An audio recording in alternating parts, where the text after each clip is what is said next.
उसे भूमिगत ले जाया गया और वहां कई अलौकिक उपकरण थे, जिनमें से एक अक्षरों की एक श्रृंखला थी और वे इस गोले पर 4 या 5 की संख्या में मौजूद थे।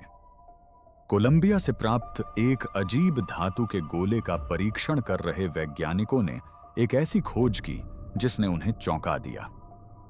रीडिंग किसी भी जात पदार्थ या प्रणोदन प्रणाली से मेल नहीं खाती थी, लेकिन इसके ऊर्जा क्षेत्र का आकार आश्चर्यजनक रूप से परिचित लग रहा था। कुछ ही घंटों में गुरुत्वाकर्षण रिएक्टर के बारे में दशकों पुराने दावे से तुलना ऑनलाइन फैलने लगी और एक नाम फिर से सुर्खियों में आ गया, बॉब लाजर। कुछ लोगों ने इसे संयोग बताया, जबकि अन्य ने इसे इस बात का प्रमाण बताया कि वह शुरू से ही सही थे। यह एक अनूठा तत्व है। विकिरण के संपर्क में आने पर यह अपना स्वयं का गुरुत्वाकर्षण क्षेत्र उत्पन्न करता है। यह एक अद्भुत पदार्थ है।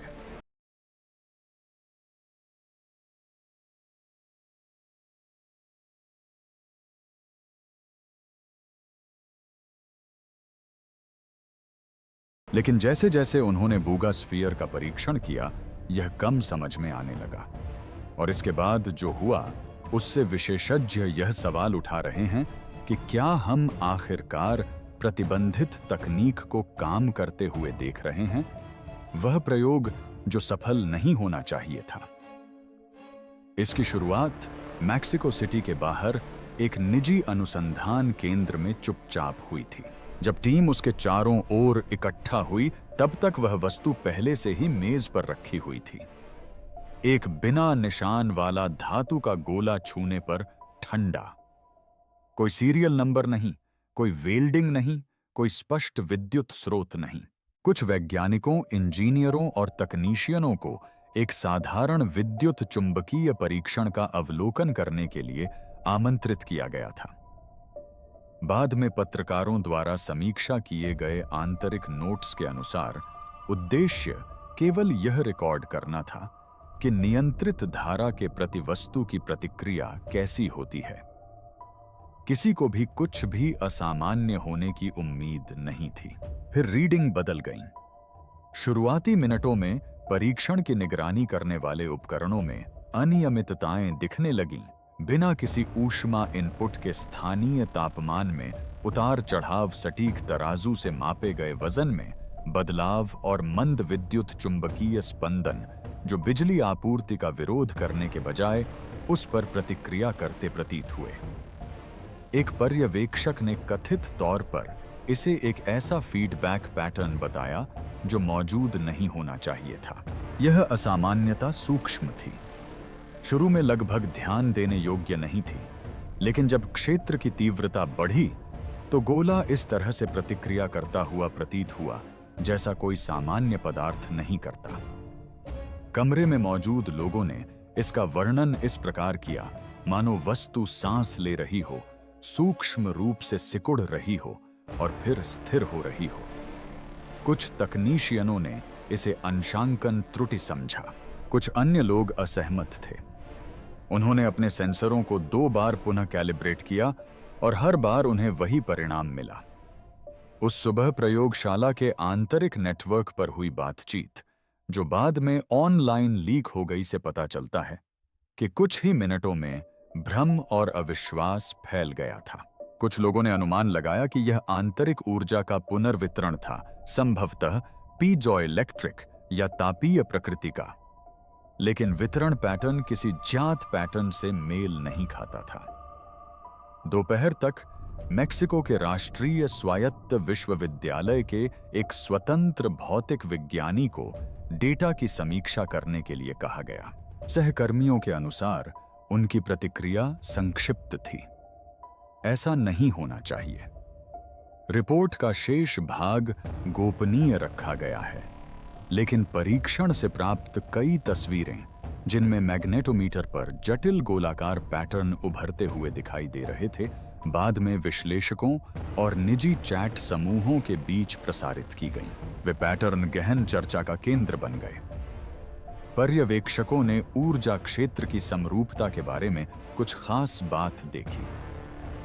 क्षेत्र रेखाएं अव्यवस्थित व्यतिकरण बनाने के बजाय एक त्रिलंबित आकृति में मुड़ गईं, जिसमें प्रत्येक खंड एक स्थिर केंद्रीय नोड के चारों ओर घूम रहा था। एक इंजीनियर ने इसे संतुलित गुरुत्वाकर्षण हस्तक्षेप मॉडल कहा, हालांकि यह वाक्यांश आधिकारिक दस्तावेज में कभी नहीं आया। कुछ ही घंटों में मॉनिटर डिस्प्ले का क्लिप ऑनलाइन प्रसारित होने लगा, जिसमें मेटा डेटा हटा दिया गया था, लेकिन यह स्पष्ट रूप से उस दिन के परीक्षण से जुड़ा हुआ था। टीम ने आगे क्या हुआ इस बारे में कोई विस्तृत बयान जारी नहीं किया है और सभी सार्वजनिक पूछताछ का एक ही जवाब मिला है। बाहरी विश्लेषकों द्वारा सत्यापित एकमात्र विवरण यह है कि गोले पर वैन डी ग्राफ आवेश लगाया गया था और इससे उत्पन्न क्षेत्र प्रतिक्रिया मानक चालक पदार्थों में पहले दर्ज की गई किसी भी प्रतिक्रिया से भिन्न थी।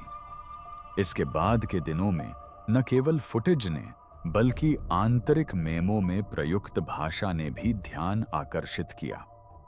एक हाशिए पर लिखे एक छोटे से नोट में लिखा है, अनुनाद पैटर्न 1989 के सैद्धांतिक मॉडल के समान है।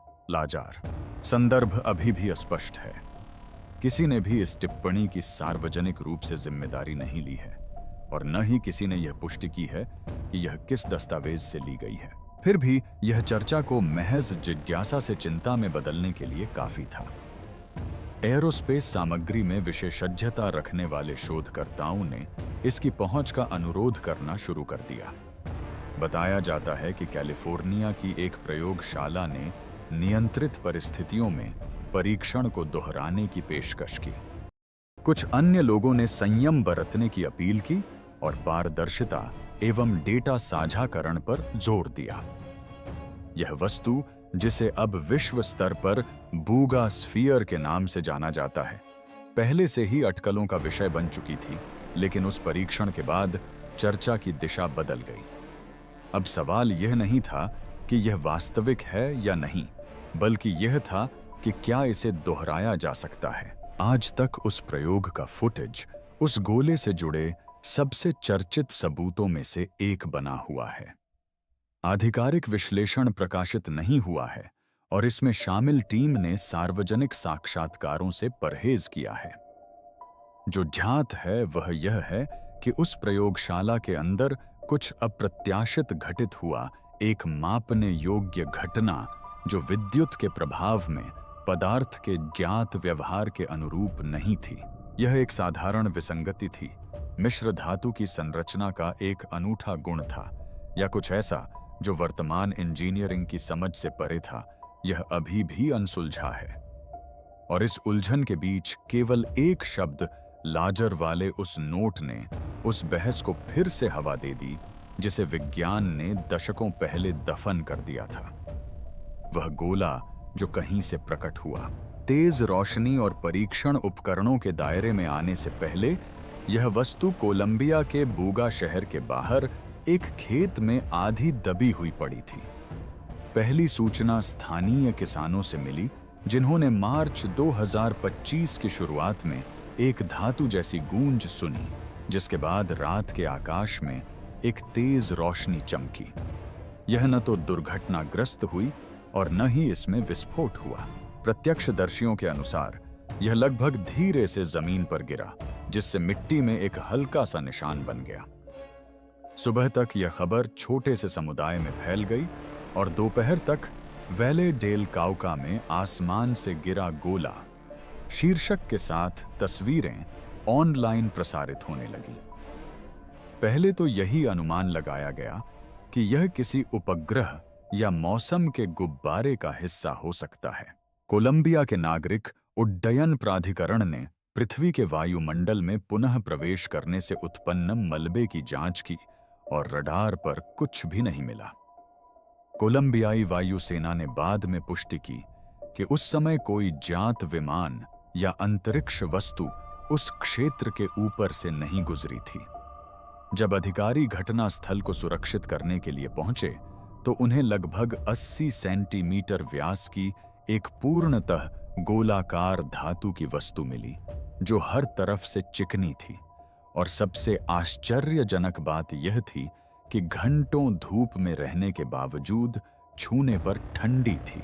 स्थानीय पुलिस ने इस खोज को दर्ज किया, इलाके को घेर लिया और विश्लेषण के लिए बोगोटा के विश्वविद्यालय विशेषज्ञों से संपर्क किया। लेकिन वस्तु को हटाने से पहले ही एक जाने माने पत्रकार और रहस्यमय हवाई घटनाओं के अन्वेषक जैमे मौसन के नेतृत्व में निजी शोधकर्ताओं की एक टीम वहां पहुंच गई। इसके बाद जो हुआ उसने एक स्थानीय जिज्ञासा को अंतर्राष्ट्रीय कहानी में बदल दिया। मौसन की टीम ने गोले को निकालने की प्रक्रिया का वीडियो बनाया। बाद में मेक्सिको में प्रसारित हुए इस फुटेज में दिखाया गया है कि 4 लोग नायलॉन की पट्टियों का उपयोग करके गोले को उठा रहे हैं। एक शोधकर्ता को यह कहते हुए सुना जा सकता है, यह जितना दिखता है उससे कहीं अधिक भारी है।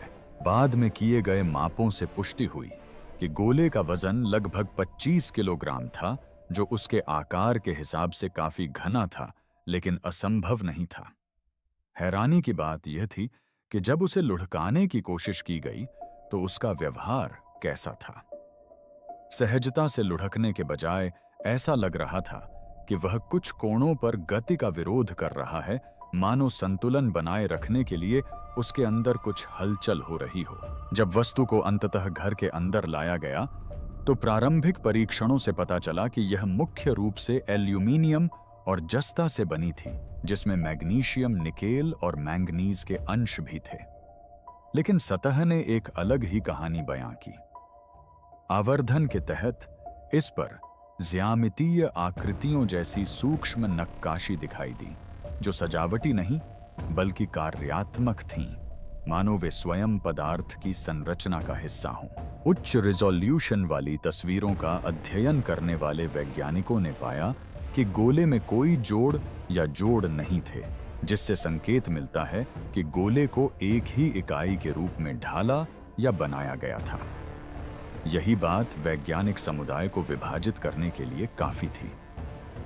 कुछ लोगों का कहना था कि यह उन्नत निर्माण विधियों का उपयोग करके बनाई गई एक जटिल कलाकृति हो सकती है। कुछ लोगों को शक था कि कहीं यह किसी गुप्त परियोजना का कोई गैर पंजीकृत एयरोस्पेस घटक तो नहीं है। हालांकि ऑनलाइन मंचों पर चर्चा एक अलग ही संभावना की ओर मुड़ गई, कुछ ऐसा जो इस दुनिया का नहीं है। जैसे जैसे ध्यान बढ़ता गया, स्वतंत्र विश्लेषकों ने अतिरिक्त विसंगतियों को देखना शुरू कर दिया। एक वीडियो में अवरक्त इमेजिंग से गोले के भीतर से स्पंदित होती हुई एक हल्की ऊर्जा तरंग दिखाई दी। यह तरंगें अनियमित थीं, न तो ऊष्मा थीं, न ही विद्युत तरंगें, बल्कि लयबद्ध थीं। पूछे जाने पर मौसन की टीम ने कहा कि यह पृथ्वी के चुंबकीय क्षेत्र के कारण होने वाली आंतरिक प्रतिक्रिया हो सकती है। आलोचकों ने इसका खंडन करते हुए कहा कि इस दावे का कोई प्रमाण नहीं है। फिर भी जिज्ञासा सावधानी से कहीं अधिक तेजी से फैल गई। एक सप्ताह के भीतर बूगा स्फीयर विश्व भर में चर्चा का विषय बन गया। इसे कई प्रयोगशालाओं की देखरेख में नियंत्रित परीक्षण के लिए मेक्सिको भेजा गया, जिनमें से एक राष्ट्रीय स्वायत्त विश्वविद्यालय से संबद्ध थी। वहीं पर पहले विद्युत चुंबकीय प्रयोग शुरू हुए। वही परीक्षणों की श्रृंखला, जिसके कारण बाद में ऊर्जा के वे अस्पष्ट माप प्राप्त हुए जिनकी हमने पहले चर्चा की थी। लेकिन प्रयोगशाला में उस दिन से पहले अधिकांश विशेषज्ञों का मानना था कि वह गोला मात्र धातु का एक परिष्कृत टुकड़ा था। पहले आवेश परीक्षण में मापने योग्य प्रतिक्रिया पैटर्न सामने आने के बाद ही जिज्ञासा का भाव अविश्वास में परिवर्तित हुआ। तब भी किसी ने कल्पना नहीं की थी कि इसकी तुलना एक ऐसे सैद्धांतिक उपकरण से की जाएगी जिसका वर्णन 3 दशक से भी पहले किया गया था। फिलहाल तथ्य सरल थे। बिना किसी चेतावनी के एक अज्ञात धातु का गोला प्रकट हुआ था जो ज्ञात सामग्रियों से बना था, लेकिन उसका व्यवहार किसी बिल्कुल अलग श्रेणी की वस्तु जैसा था। इसका स्रोत चाहे जो भी हो, एक बात निश्चित थी, यह पृथ्वी के आकाश के लिए निर्मित किसी भी वस्तु जैसा नहीं दिखता था। और जैसे जैसे परीक्षण जारी रहे, रहस्य और भी गहराता चला गया। अतीत के खाके।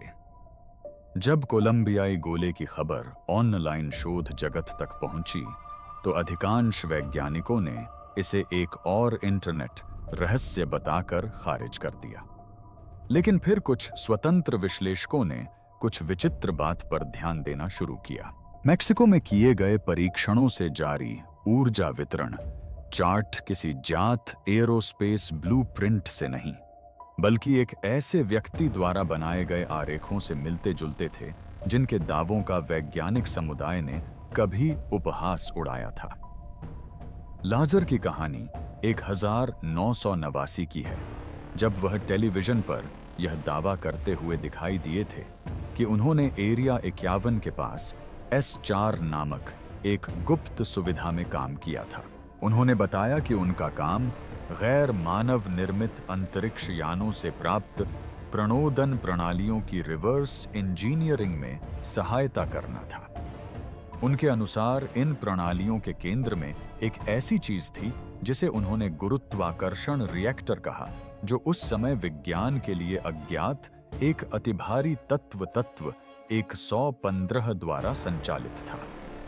उन्होंने कहा कि प्रोटॉनों से टकराने पर यह तत्व प्रतिपदार्थ उत्पन्न करता था, जो एक लक्ष्य कक्ष के साथ परस्पर क्रिया करके एक तीव्र गुरुत्वाकर्षण क्षेत्र उत्पन्न करता था। रिएक्टर के चारों ओर व्यवस्थित 3 एम्पलीफायर उस क्षेत्र को केंद्रित और नियंत्रित कर सकते थे, जिससे एक अंतरिक्ष यान स्वयं स्पेस टाइम में हेरफेर कर सकता था। उस समय उनके दावों को कल्पना मात्र कहकर खारिज कर दिया गया था।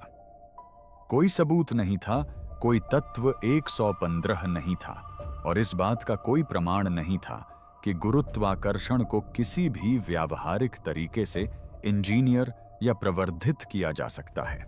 लेकिन अब दशकों बाद विश्लेषकों ने नकली गोले की आंतरिक संरचना की तुलना लाजर के पुराने रेखाचित्रों से करते हुए ऐसे विशिष्ट संबंध देखे जिन्हें नजरअंदाज नहीं किया जा सकता था। एक लीक हुए धातु विज्ञान स्कैन के अनुसार गोले में एक सघन केंद्रीय कोर के चारों ओर कई आंतरिक गुहाएं व्यवस्थित थीं, जो यादृच्छिक नहीं बल्कि सम्मित थीं। यह पैटर्न लाजर द्वारा वर्णित त्रिस्तरीय संरचना से मेल खाता था। गुहाओं को जोड़ने वाले पतले रेशे जैसे चैनल भी उनके द्वारा वर्णित गुरुत्वाकर्षण तरंग गाइडों के अनुरूप प्रतीत होते थे, जो एक आत्मनिर्भर प्रणोदन इकाई के भीतर दिशात्मक प्रवाह को नियंत्रित करने के लिए सैद्धांतिक मार्ग होते हैं। फिर भी विशेषज्ञों ने सावधानी बरतने की सलाह दी। इसी तरह के पैटर्न स्वाभाविक रूप से अनुकूलित यांत्रिक डिजाइनों में भी उभर सकते हैं। टरबाइन जाइरोस्कोप और यहां तक कि माइक्रोफ्लूइडिक उपकरण जहां संतुलन ही कुंजी है। फिर भी परीक्षण के दौरान दर्ज की गई समरूपता, घनत्व और ऊर्जा प्रतिक्रिया के संयोजन ने व्याख्या के लिए गुंजाइश छोड़ी। मेक्सिको के राष्ट्रीय पॉलिटेक्निक संस्थान के एक इंजीनियर ने नाम न छापने की शर्त पर कहा कि वस्तु की विद्युत चुंबकीय प्रतिक्रिया एक निष्क्रिय चालक की तरह व्यवहार नहीं करती है। उनके शब्दों में, जब हमने कोई बाहरी आवेश लगाया तो इसने केवल ऊर्जा को संग्रहित या नष्ट नहीं किया, इसने ऊर्जा को पुनर्निर्देशित किया, मानो इसमें एक अंतर्निहित फीडबैक सर्किट हो जिसे हम अलग नहीं कर सके। यह कथन सिद्धांतकारों के बीच व्यापक रूप से प्रचलित हुआ। उनके अनुसार यह नियंत्रित आंतरिक अनुनाद के एक रूप का संकेत था, जो यदि वास्तविक होता तो लाजर द्वारा वर्णित गुरुत्वाकर्षण प्रवर्धन के प्रथम चरण के बेहद करीब होता। संशयवादियों ने इसका खंडन करते हुए कहा कि ऐसी समानताएं सतही हैं। उन्होंने बताया कि चालक परतों वाली कोई भी वस्तु परिवर्तनीय आवृत्ति के संपर्क में आने पर जटिल व्यतिकरण उत्पन्न कर सकती है। लेकिन लीक हुए आंकड़े बार बार सामने आते रहे। 7.4, 11.1 3 और 22.6 हर्ट्ज के सटीक अंतरालों पर हार्मोनिक दोलन।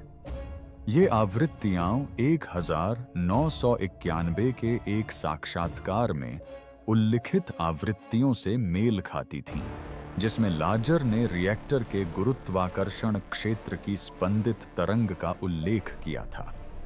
संयोग हो या न हो, इस समानता ने दशकों पुरानी बहसों को फिर से हवा दे दी। इसी बीच ऑनलाइन समुदायों ने लाजर के पुराने साक्षात्कारों से संग्रहित वीडियो निकालना शुरू कर दिया। एक साक्षात्कार में उन्होंने एक पारदर्शी गुंबद के नीचे स्थित एक छोटे अर्धगोलाकार रिएक्टर का वर्णन किया, जो बिना ऊष्मा या उत्सर्जन के बिजली उत्पन्न करता है। उस रेखा चित्र और बुघा गोले के एक्स-रे प्रोफाइल की साथ-साथ तुलना करने पर एक ऐसी समानता दिखाई दी जो विश्वासियों को स्पष्ट रूप से दिखाई दी। मुख्यधारा के भौतिकविदों के लिए यह चर्चा विश्वास से अधिक डेटा की सत्यता के बारे में थी। स्कैन कहां से आए, उनकी पुष्टि किसने की, क्या स्वतंत्र रूप से उनका दोहराव हुआ, इनमें से किसी भी प्रश्न का स्पष्ट उत्तर नहीं था। फिर भी समय को नजरअंदाज करना असंभव था। अज्ञात हवाई घटनाओं के बारे में नए खुलासों की एक श्रृंखला से कुछ ही महीने पहले इस गोले का जिक्र सामने आया था, जिसने अटकलों के लिए एक अनुकूल माहौल बना दिया था। अप्रैल 2025 के अंत तक बॉब लाजर का नाम फिर से चर्चा में आ गया था। समाचार चैनलों ने उनके दावों पर दोबारा गौर किया, इस बार कम उपहास और अधिक संयम के साथ। जिन प्रकाशनों ने कभी उन्हें धोखेबाज करार दिया था, वे भी अब यह मानने लगे थे कि उनकी कहानी के कुछ पहलू, विशेष रूप से एक अति भारी तत्व का उल्लेख, जिसे बाद में मोस्कोवियम के रूप में पुष्टि की गई, अब कम अविश्वसनीय लग रहे थे। चाहे यह संयोग हो, भविष्यवाणी हो या मनगढ़ंत कहानी, बूघा गोले और लाजर के रिएक्टर रेखाचित्र के बीच समानताएं इतनी स्पष्ट थीं कि उन्होंने वैश्विक ध्यान आकर्षित कर लिया। अभी तक किसी ने भी इसे सबूत कहने की हिम्मत नहीं की थी, लेकिन संशयवादियों ने भी एक बात पर सहमति जताई। अगर उस धातु के खोल के अंदर का उपकरण ठीक उसी तरह काम करता है जैसा लाजर ने दशकों पहले बताया था, तो यह विज्ञान को गुरुत्वाकर्षण के बारे में अपनी मौजूदा जानकारी पर पुनर्विचार करने के लिए मजबूर कर सकता है। और वर्षों में पहली बार सवाल यह नहीं था कि बॉब लाजर झूठ बोल रहे थे या नहीं। सवाल यह था कि क्या दुनिया आखिरकार उनके झूठ को समझ पा रही है। यह वह पैटर्न था जिसे कोई देखना नहीं चाहता था। मई की शुरुआत में जब प्रयोगों का तीसरा दौर शुरू हुआ, तब तक मेक्सिको के शोधकर्ता आश्चर्यों के आदी हो चुके थे। विद्युत चुंबकीय विकिरण के प्रति गोले की प्रतिक्रियाएं अब उन्हें चौंकाती नहीं थीं, लेकिन इसके बाद जो हुआ वह वाकई चौंकाने वाला था। जब उच्च आवृत्ति क्षेत्रों का एक नया विन्यास लागू किया गया, तो सेंसरों ने अचानक स्थिरता दर्ज की, मानो वस्तु एक विशिष्ट अनुनाद में स्थिर हो गई हो। अव्यवस्थित प्रतिक्रिया रुक गई और उसकी जगह एक स्थिर दोलन शुरू हो गया, जो उन्होंने पहले कभी नहीं देखा था। रीडिंग ने एक सटीक ज्यामितीय आकृति बनाई, जिसमें 3 नोड एक केंद्रीय स्पंदन के चारों ओर एक साथ घूम रहे थे। टीम के अधिकांश सदस्यों को यह एक हार्मोनिक रेजोनेंस पैटर्न जैसा लगा, जैसा कि किसी परिष्कृत नियंत्रण प्रणाली से अपेक्षित होता है। लेकिन शीशे के पीछे से देख रहे एक पर्यवेक्षक को यह बिल्कुल अलग लगा। उसने लगभग खुद से फुसफुसाते हुए कहा, यह ठीक वही संरचना है जिसके बारे में लाजर ने बात की थी। तभी वैज्ञानिकों ने देखा कि बूगा स्फीयर एक अन्य विचित्र उपकरण से मेल खाता है, जिसका अर्थ था कि बॉब लाजर सही थे। कमरे में किसी ने कोई प्रतिक्रिया नहीं दी, लेकिन सभी उस संदर्भ को समझ गए थे। गुरुत्वाकर्षण प्रवर्धक शब्द समूह के बीच निजी चर्चाओं में पहले ही सामने आ चुका था। पहले तो आधे मजाक में, फिर जैसे जैसे डेटा स्पष्टीकरण से परे होता गया, वैसे वैसे यह चर्चा कम होती गई। इस बार मैग्नेटोमीटर पर दिखाई देने वाली क्षेत्र रेखाओं का पैटर्न इतना सममित और नियंत्रित था कि एक तकनीशियन ने इसे त्रिबिंदु संतुलन कहा। दूसरे ने अपने नोट्स में लिखा, त्रिलोब तरंग रूप स्रोत स्थिर उत्सर्जन आंतरिक रूप से नियंत्रित। इसी अंतिम वाक्य के शब्दों ने ऑनलाइन सिलसिलेवार प्रतिक्रिया शुरू कर दी। किसी ने दस्तावेज लीक कर दिया और कुछ ही दिनों में बोगा स्फीयर के अनुनाद मानचित्र की तुलना बॉब लाजर के 1989 के रिएक्टर रेखा चित्रों से करने वाली तस्वीरें सोशल मीडिया पर फैल गईं। समानता आश्चर्यजनक थी। दोनों में त्रिगुणीय समरूपता, एक आंतरिक कोर और एक अदृश्य अक्ष के चारों ओर घूमता हुआ ऊर्जा क्षेत्र दिखाया गया था। तभी बाहर से देख रहे कई लोगों के लिए अटकलें विश्वास में बदल गईं। टिप्पणीकारों ने कहना शुरू कर दिया कि गोले का अध्ययन कर रहे वैज्ञानिकों ने पाया कि यह दशकों पहले वर्णित एक अन्य विचित्र उपकरण के डिजाइन से मेल खाता है। एक ऐसा उपकरण जिसके बारे में लाजर ने दावा किया था कि वह पृथ्वी से बहुत दूर किसी स्थान से आया था। इन समानताओं को अब महज संयोग नहीं माना जा रहा था, बल्कि इन्हें सहसंबंध के रूप में देखा जा रहा था। परीक्षण से जुड़े लोगों की रिपोर्ट के अनुसार एक प्रयोग बाकी सभी प्रयोगों से अलग था। टीम ने गोले को एक निर्वात कक्ष के अंदर रखा था और उस पर नियंत्रित आवेश लगाया था। इसके बाद एक हल्की सी हलचल हुई, लगभग न के बराबर। वस्तु कुछ पल के लिए थोड़ी सी हिली, मानो गुरुत्वाकर्षण बल का विरोध कर रही हो। माप बहुत छोटा था, त्रुटि की सीमा के भीतर, लेकिन फिर भी प्रेक्षकों को विचलित करने के लिए काफी था। फुटेज की समीक्षा करने वाले एक भौतिक विज्ञानी ने बाद में इसे देखने के अनुभव का वर्णन किया। उन्होंने कहा, अगर हमने जो देखा वह वास्तविक था तो हम एक ऐसी ऊर्जा अंतःक्रिया से निपट रहे हैं जो असंभव के करीब है। यह न तो विद्युत चुंबकीय है, न ही ऊष्मीय और न ही यांत्रिक। यह किसी दैवीय चमत्कार से कम नहीं है। जब शोधकर्ताओं से पूछा गया कि क्या यह गोला वास्तव में एक कार्यशील गुरुत्वाकर्षण रिएक्टर हो सकता है, तो अधिकांश ने टिप्पणी करने से इनकार कर दिया। आधिकारिक तौर पर उन्होंने कहा कि परीक्षण अभी जारी हैं और कोई निश्चित निष्कर्ष नहीं निकाला जा सकता है। अनौपचारिक रूप से कई लोगों ने नाम न छापने की शर्त पर स्वीकार किया कि यह वस्तु पारंपरिक भौतिकी से परे सिद्धांतों पर काम करती प्रतीत होती है। स्वतंत्र विश्लेषकों ने बताया कि यदि लाजर के रिएक्टर से समानताएं केवल संरचनात्मक ही हों, तो भी यह असाधारण होगा।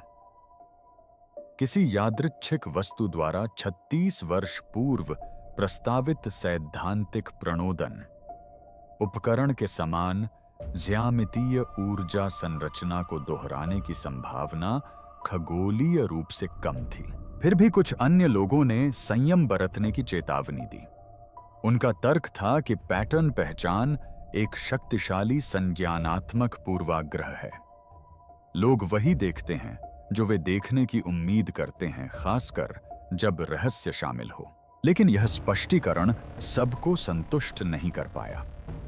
जैसे जैसे उन्होंने विवरणों की गहराई से तुलना की, त्रिक संरचना कोर में ऊर्जा का संकेंद्रण, यांत्रिक दरारों की कमी, वैसे वैसे इसे खारिज करना मुश्किल होता गया। मई के मध्य तक मामला एक ऐसे मोड़ पर पहुंच गया था जहां से लौटना असंभव था। वैज्ञानिक टीमें चुप हो गईं, डेटा का प्रवाह रुक गया और गोले को आगे के विश्लेषण के लिए कथित तौर पर दूसरी जगह ले जाया गया। तब से कोई आधिकारिक जानकारी जारी नहीं की गई है, लेकिन जो लोग वहां मौजूद थे उनका कहना है कि मॉनिटर पर वह लयबद्ध पैटर्न दिखाई देने के क्षण ठोस धातु के खोल के अंदर स्पंदित हो रही उस पूर्ण त्रिबिंदु समरूपता ने सब कुछ बदल दिया। यह पहली बार था जब उन्हें एहसास हुआ कि वे शायद सिर्फ एक विसंगति का अध्ययन नहीं कर रहे हैं, बल्कि वे एक ऐसे विचार के प्रमाण को देख रहे हैं जिसे कभी खारिज कर दिया गया था, और इस संभावना को कि इतने वर्षों बाद बॉब लाजर सही हो सकते हैं। चुप्पी और गहन जांच। सबसे पहले चुप्पी छाई रही।